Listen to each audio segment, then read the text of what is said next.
papa, motema etondi sami naposa na yoe aba papa molimo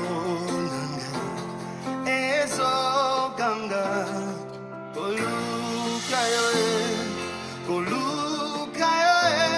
nana koti kateo kotambola neo osamo temanga kolanda yoe nana kolembateo kungumba melayo tina bomo idake.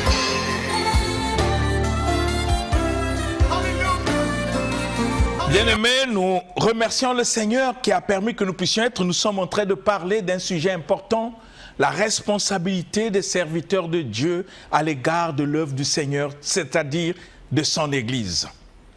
Nous avons vu le comportement, l'attitude que nous devons avoir face à l'Évangile. Et nous avons lu quelque chose le mardi passé où la parole nous enseigne que je fais tout à cause de l'Évangile, pour y avoir part à cause de l'Évangile. Maintenant, la question que nous devons nous poser aujourd'hui, quel est l'Évangile que nous prêchons au peuple de Dieu? Voilà le sujet que nous allons développer pour que nous puissions voir, en tant que responsables, en tant que serviteurs de Dieu, quel est l'évangile que nous prêchons au peuple de Dieu. Est-ce que nous sommes en train de prêcher, d'enseigner ce que le Seigneur a prescrit pour le salut de ce peuple, ou nous prêchons autre chose, ou nous enseignons des philosophies? C'est bien de parler de l'évangile, mais c'est mieux de connaître l'évangile que nous prêchons. Ça fait que parfois dans notre manière de prêcher des choses qui ne cadrent pas avec la parole, nous avons introduit des doctrines qui, au lieu d'amener les chrétiens vers le Seigneur, mais plus ça les éloigne et ça les égare loin de ce que le Seigneur attend. Parce que tout ce qui est enseigné au nom de Dieu n'est pas l'évangile. Ce n'est pas parce que le nom de Dieu y trouve que c'est l'évangile. Bien-aimés, nous devons savoir ce que nous prêchons. Si on ne sait pas ce qu'on transmet et que nous avons créé nos propres philosophies, en lisant les livres, ce qu'on a appris, ce qu'on a étudié, c'est ça ce qu'on veut présenter au peuple de Dieu, mais nous devenons des personnes qui sont même parfois à l'origine de l'égarement d'un certain nombre de chrétiens, en provoquant même dans leur vie cet esprit de rébellion, parce qu'on ne leur présente pas l'évangile tel que le Seigneur le veut, bien-aimés.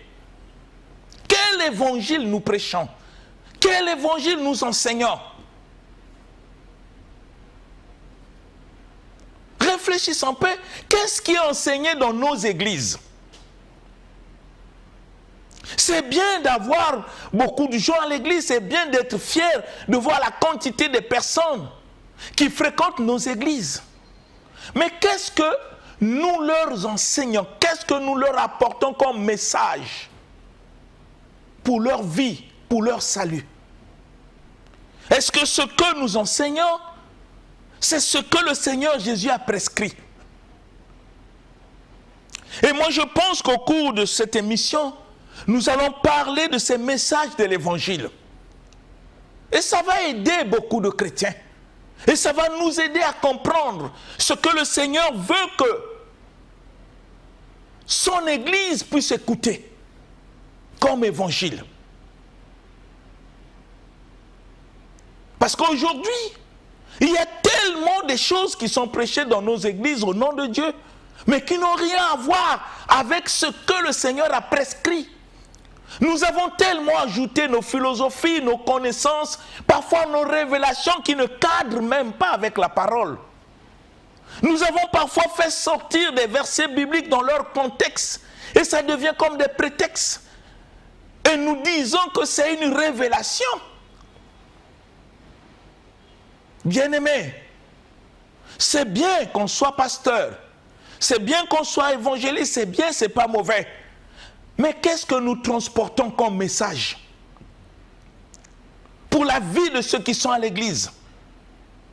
Parce que ceux qui quittent des maisons, qui paient les transports, qui viennent à l'église, ils ne viennent pas pour écouter des philosophies. Ils viennent écouter ce que le Seigneur a prescrit pour son église. Est-ce que c'est ça ce que nous faisons en tant que serviteurs? Est-ce que c'est ça le message que nous donnons à l'église? Ce que le Seigneur lui-même a prescrit.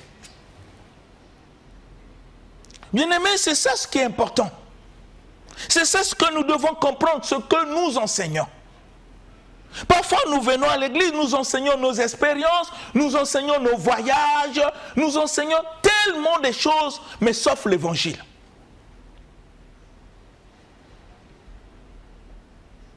Le Seigneur Jésus lui-même a pris le temps, pendant les 3 années qu'il a passées sur la terre, à former ses disciples pour la continuité de son œuvre. Il a pris du temps.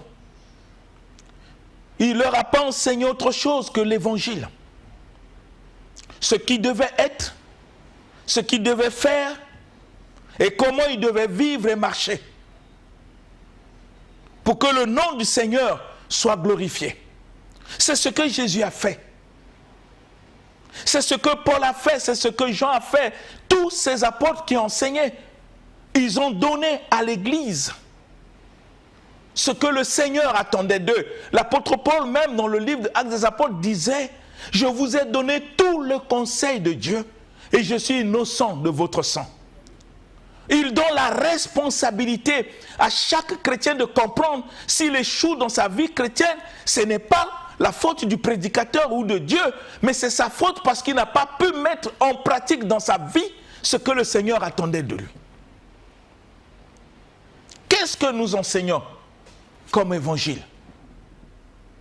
Qu'est-ce que nous enseignons? J'aimerais que nous puissions lire le livre de Jean. Bien-aimés, nous allons procéder par la parole pour comprendre ce que nous voulons dire de la part du Seigneur. Nous allons lire d'abord le livre de Jean, chapitre 3. Et nous allons commencer par le verset 1. Et nous allons comprendre des vérités bibliques, ce que le Seigneur révèle à Nicodème. Nous allons lire Jean, chapitre 3, l'évangile de Jean, jusqu'au verset 11. J'aimerais simplement nous arrêtons au verset 11 pour comprendre ce que je veux expliquer de la part du Seigneur. L'évangile que nous prêchons à l'église, c'est quel évangile? Lisons le livre de Jean, Jean chapitre 3, le verset 1 à 11. Que dit la parole du Seigneur? Jean chapitre 3, du verset 1 au verset 11. Dans la version Louis II, nous lisons au nom du Seigneur Jésus-Christ. Amen. Verset 1. Mais il y eut un homme d'entre les pharisiens, nommé Nicodème, un chef des Juifs, qui vint, lui, auprès de Jésus, de nuit, et lui dit, « Rabbi, nous savons que tu es un docteur venu de Dieu, car personne ne peut faire ces miracles que tu fais si Dieu n'est avec lui. » Jésus lui répondit, « en vérité, je te le dis, si un homme ne naît de nouveau, il ne peut voir le royaume de Dieu. » Nicodème lui dit, « Comment un homme peut-il naître quand il est vieux? Peut-il rentrer dans le sein de sa mère et naître? » Jésus répondit, « en vérité, je te le dis, si un homme ne naît d'eau et d'esprit, il ne peut entrer dans le royaume de Dieu. Ce qui est né de la chair est chair, et ce qui est né de l'esprit est esprit. Ne t'étonne pas que je t'ai dit, il faut que vous naissiez de nouveau. Le vent souffle où il veut, tu en entends le bruit, mais tu ne sais d'où il vient, ni où il va. Il en est ainsi de tout homme qui est né de l'esprit. » Nicodème lui dit, « Comment cela peut-il se faire? » Jésus lui répondit, « Tu es le docteur d'Israël, et tu ne sais pas ces choses. » Verset 11. « en vérité, je te le dis, nous disons ce que nous savons et nous rendons témoignage de ce que nous avons vu. Et vous ne recevez pas notre témoignage. Amen. Bien-aimés, regardez un peu ce passage biblique. Nous avons posé la question, quel est l'évangile que nous enseignons à l'Église? Quelle est la parole de Dieu que nous enseignons à l'Église? Quelle est la doctrine que nous enseignons à l'Église? Il y a eu un homme qui est connu comme docteur de la loi. Un homme respecté, respectable, qui enseignait au nom de Dieu, connu à son époque. Mais quand il a vu Jésus enseigner, il a constaté qu'il y avait une différence entre ce que lui il enseignait et ce que le Seigneur Jésus enseignait à ses disciples. Cet homme a eu le courage d'aller vers Jésus pour en savoir davantage l'évangile que Jésus enseignait, la parole que Jésus enseignait, la doctrine que Jésus enseignait. Il a eu ce courage. Voilà un homme qui a soif de connaître, de comprendre. Mais c'est un enseignant, n'oublions pas, c'est un enseignant. Et quand il est venu devant le Seigneur, il a posé un certain nombre de questions. Jésus lui a répondu d'une manière claire et nette que si un homme ne naît de nouveau d'eau et d'esprit, il ne peut voir le royaume de Dieu. Premier enseignement. Ce docteur de la loi qu'on appelle Nicodème était étonné. C'est pour la première fois qu'il puisse écouter de telles paroles, de tels enseignements, de tels évangiles. Ça a bouleversé sa conscience, bien-aimée.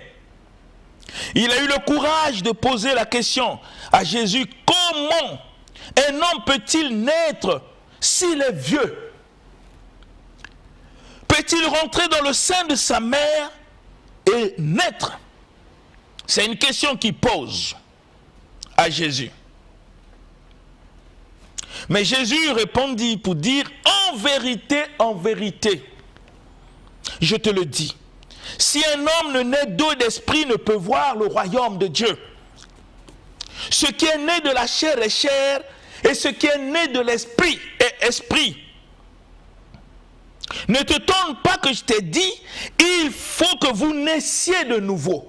Regardez, c'est un docteur de la loi, un enseignant. Mais Jésus lui fait remarquer, malgré que tu enseignes, tu n'es pas né de nouveau. Donc Nicodème n'avait pas cet enseignement en lui. Mais il enseignait. Il encadrait les gens.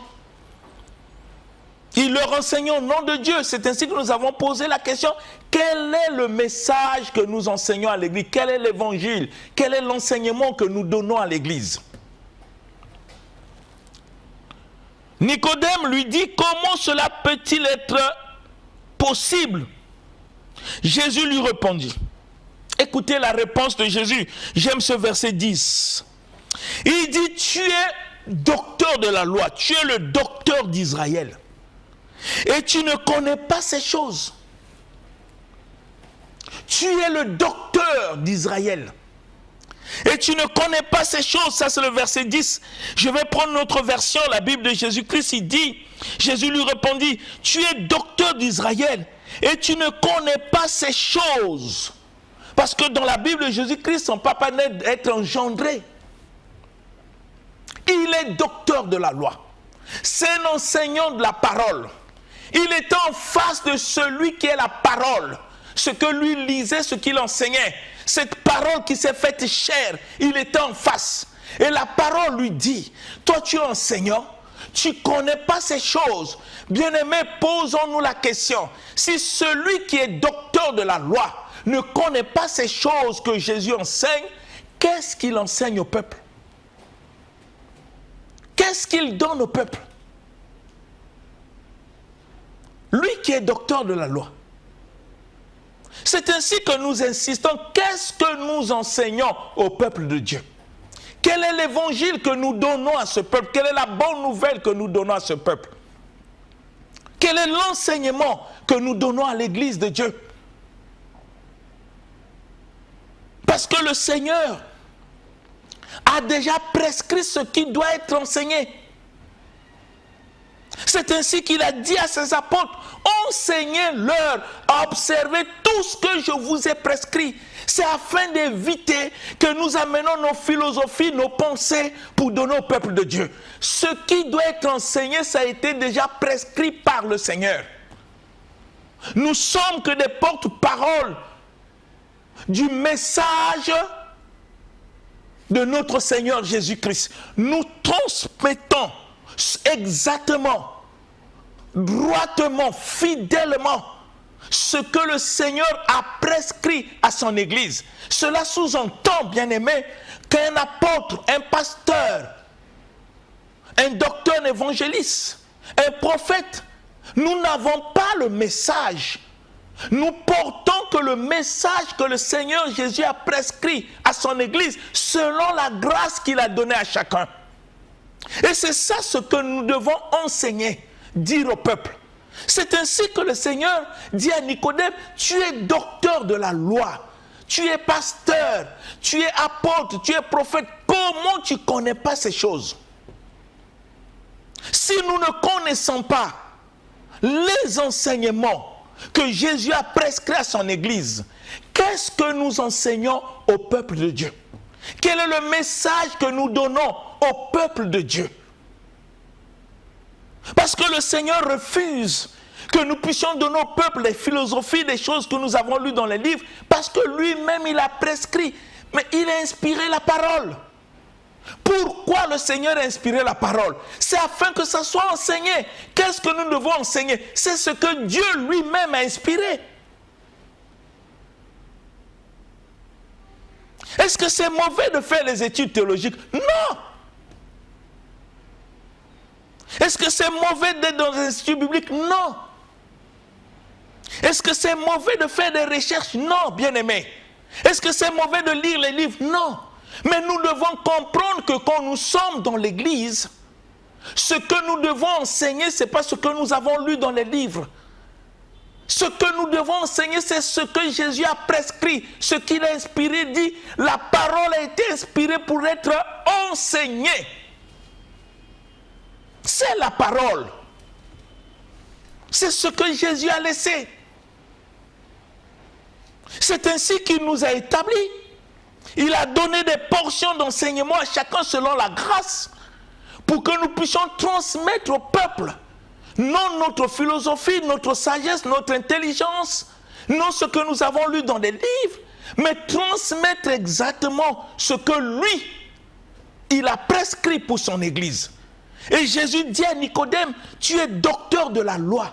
Tu ne connais pas ces choses. La question que nous devons nous poser, si celui qui se dit docteur de la loi ne connaît pas ces choses, qu'est-ce qu'il enseigne au peuple de Dieu? Bien-aimé, c'est la question. Qu'est-ce qu'il enseigne au peuple de Dieu?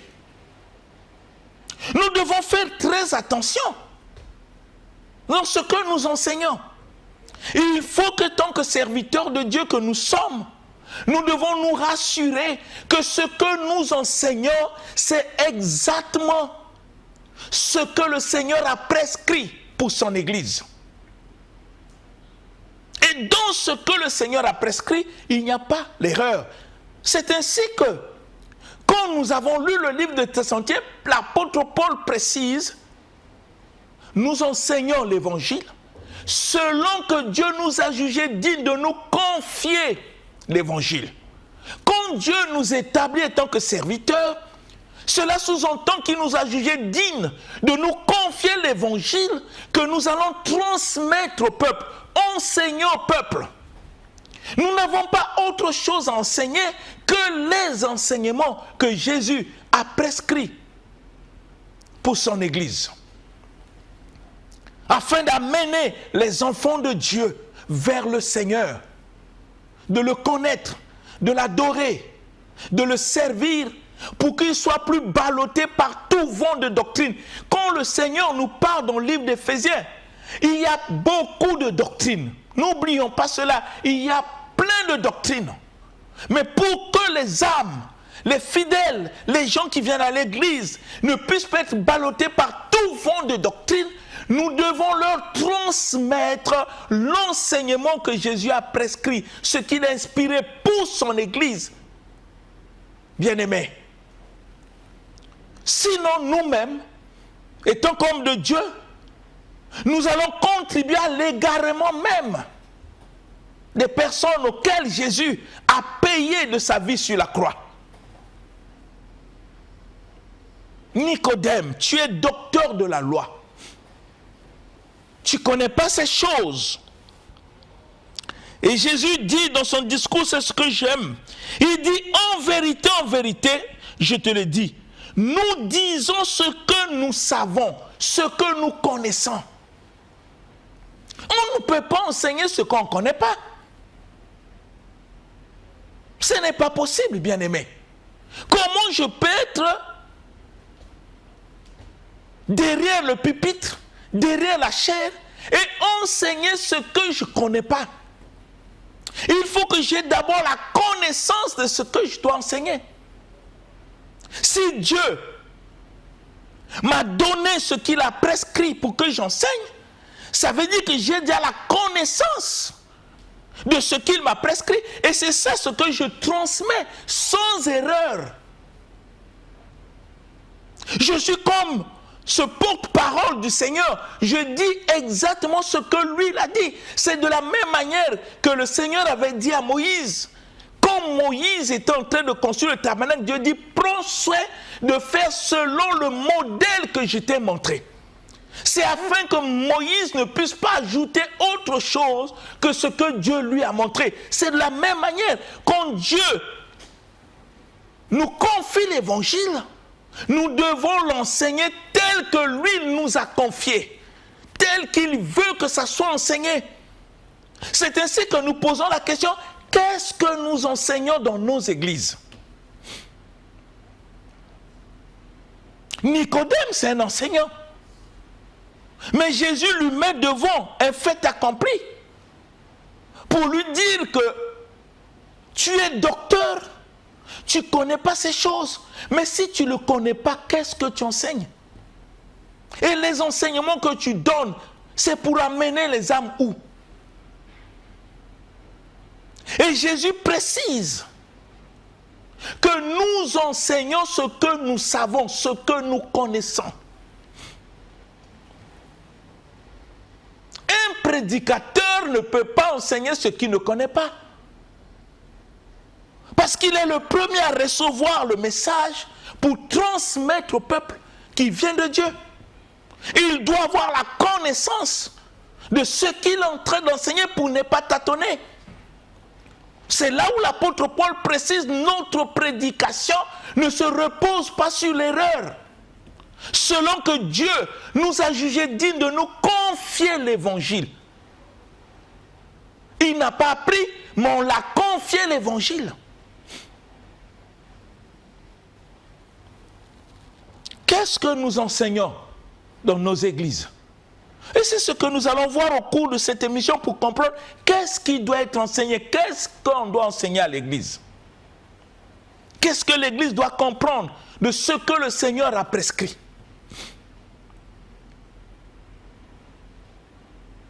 Réfléchissons. Galates chapitre 1, le verset 6 à 7. Galates chapitre 1, du verset 6 au verset 7, nous lisons notre Seigneur Jésus-Christ. Amen. Je m'étonne que vous vous détourniez si promptement de celui qui vous a appelé par la grâce de Christ pour passer à un autre évangile.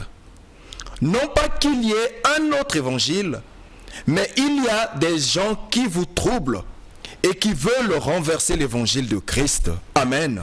Amen. Bien-aimés, c'est là où nous posons la question, qu'est-ce que nous enseignons à l'église? Quel évangile nous enseignons à l'église?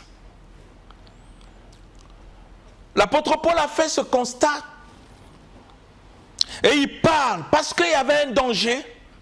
Quand l'évangile que le Seigneur a prescrit pour être prêché n'est plus prêché à l'église, il y a un danger. Que dit l'apôtre? Je m'étonne que vous vous détourniez si promptement de celui qui vous a appelé pour passer à un autre évangile. Et il recadre les choses. Il n'y a pas un autre évangile, mais il n'y a que des gens qui vous troublent et qui veulent renverser l'évangile de Christ. Il ne s'adresse pas aux païens. Parce qu'il y avait un danger. Il a enseigné l'évangile. Mais il y a eu des faux frères, des faux docteurs qui sont passés pour introduire d'autres enseignements qui n'ont rien à voir avec l'évangile, mais ils le prêchaient au nom de Dieu. Et quand l'apôtre Paul constate, il était étonné que ceux qui ont reçu la vérité de l'évangile puissent se détourner pour suivre un autre évangile comme s'il y avait un autre évangile.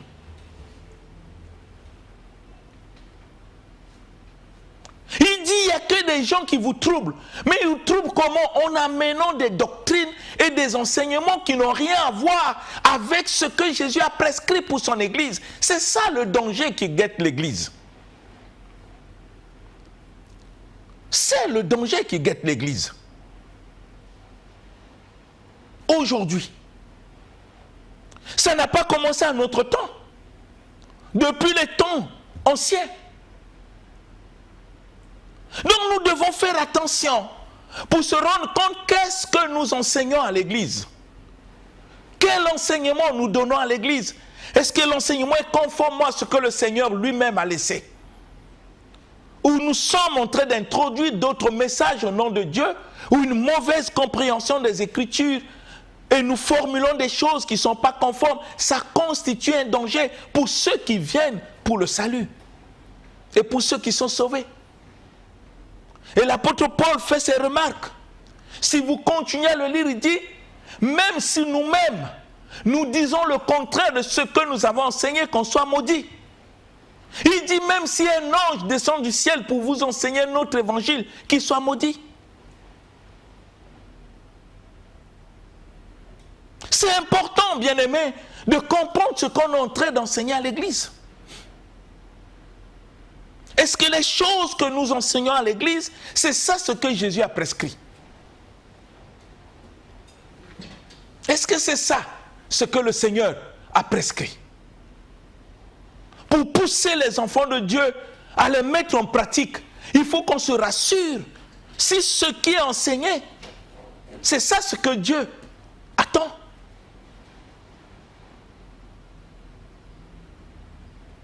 Lisons le livre de Timothée.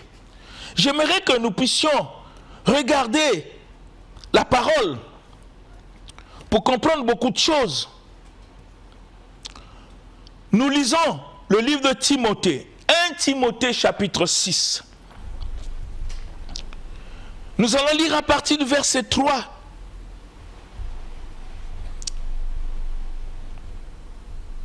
Jusqu'au verset 5. J'aimerais qu'on s'arrête là pour que vous compreniez que ce que nous enseignons à l'Église a tellement de l'importance que tout. Lisons le livre de Timothée, 1 Timothée chapitre 6, versets 3 à 5. Que dit la parole? 1 Timothée chapitre 6, du verset 3 au verset 5, nous lisons au nom du Seigneur Jésus-Christ. Amen. Si quelqu'un enseigne de fausses doctrines et ne s'attache pas aux saines paroles de notre Seigneur Jésus-Christ et à la doctrine qui est selon la piété, il est enflé d'orgueil, il ne sait rien et il a la maladie des questions oiseuses et des disputes de mots, d'où naissent l'envie, les querelles, les calomnies, les mauvais soupçons, les vaines discussions d'hommes corrompus d'entendement, privés de la vérité et croyant que la piété est une source de gain. Amen. Amen. Regardez comment la parole de Dieu attire notre attention. Paul a fait remarquer qu'il y a des gens qui veulent renverser l'évangile de Christ en enseignant des choses qui ne sont pas conformes pour l'Église. Nous avons vu Nicodème étant que docteur de la loi. Jésus lui a fait remarquer qu'il était en train d'ignorer beaucoup de choses concernant la parole de Dieu. Et il lui a posé la question à Nicodème, tu es docteur, tu ne connais pas ces choses? Et nous avons dit, si Nicodème ne connaît pas le message que le Seigneur Jésus a apporté pour le salut, qu'est-ce qu'il enseigne dans son église? Mais quand nous lisons le livre de Timothée, bien-aimé, le Seigneur dit, si quelqu'un enseigne des fausses doctrines, parce que ça existe. Parfois nous fouillons la vérité, nous voulons nous cacher dans des révélations. Et quand on nous appelle pour qu'on puisse examiner les Écritures, nous fouillons, on devient inapte même à la vérité. Les fausses doctrines existent, mais c'est ça ce qui constitue un danger pour l'Église. Parce qu'en réalité, nous devenons ce que nous écoutons. Les enseignements qu'on nous donne, c'est pour les mettre en pratique. Mais si on me donne l'enseignement qui n'est pas conforme à la vérité, ça veut dire que je mettrai en pratique ce qui n'est pas conforme à ce que le Seigneur a prescrit. Pensons dans ma conscience que je suis en train de faire ce qui vient de Dieu, mais pourtant je suis déjà dans l'égarement. Parce que le Seigneur dit, mon peuple périt parce qu'il lui manque la connaissance.